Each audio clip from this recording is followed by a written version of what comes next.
ईमानदारी का इनाम। एक गांव में रघु नाम का एक गरीब किसान रहता था। वह बहुत ईमानदार और मेहनती था, लेकिन उसकी आर्थिक स्थिति बहुत खराब थी।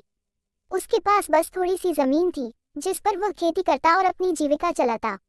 एक दिन रघु अपने खेत में काम कर रहा था कि उसे एक पुराना और भारी तांबे का बर्तन मिला। बर्तन को साफ करने पर उसे अंदर कुछ चमकता हुआ दिखाई दिया।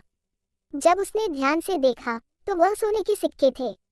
रघु बहुत खुश हुआ, लेकिन उसने सोचा कि यह धन उसका नहीं है और किसी ने इसे यहाँ छुपाया होगा। रघु ने सोने के सिक्कों को लेकर गांव के मुखिया के पास जाने का निर्णय लिया।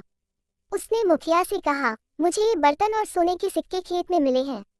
मैं नहीं जानता कि यह किसका है, लेकिन मुझे लगता है कि इसे लौटाना चाहिए। मुखिया ने रघु की ईमानदारी की सराहना की और घोषणा की कि जो भी इस बर्तन और सिक्कों का असली मालिक है, वह आकर पहचान करे।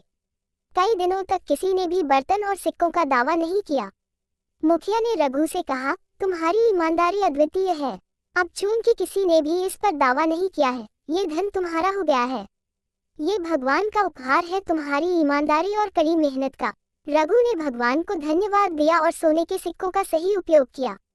उसने अपनी जमीन बढ़ाए, अच्छे बीज और उपकरण खरीदे और अपनी खेती को सफल बनाया। धीरे धीरे उसकी मेहनत रंग लाए और वह गांव के संपन्न किसानों में से एक बन गया। रघु की ईमानदारी और मेहनत की कहानी पूरे गांव में फैल गई। लोग उसकी इज्जत करने लगे और उससे प्रेरणा लेने लगे। गांव में भी ईमानदारी और कड़ी मेहनत की मिसाल कायम हो गई। रघु की कहानी ने साबित कर दिया कि ईमानदारी का फल हमेशा मीठा होता है और सच्चाई के मार्ग पर चलने वालों को कभी निराशा का सामना नहीं करना पड़ता। इस कहानी से यह शिक्षा मिलती है कि चाहे परिस्थिति कितनी भी कठिन क्यों न हो, हमें हमेशा सच्चाई और ईमानदारी के मार्ग पर चलना चाहिए। यह मार्ग ही हमें सच्ची सफलता और संतोष की ओर ले जाता है।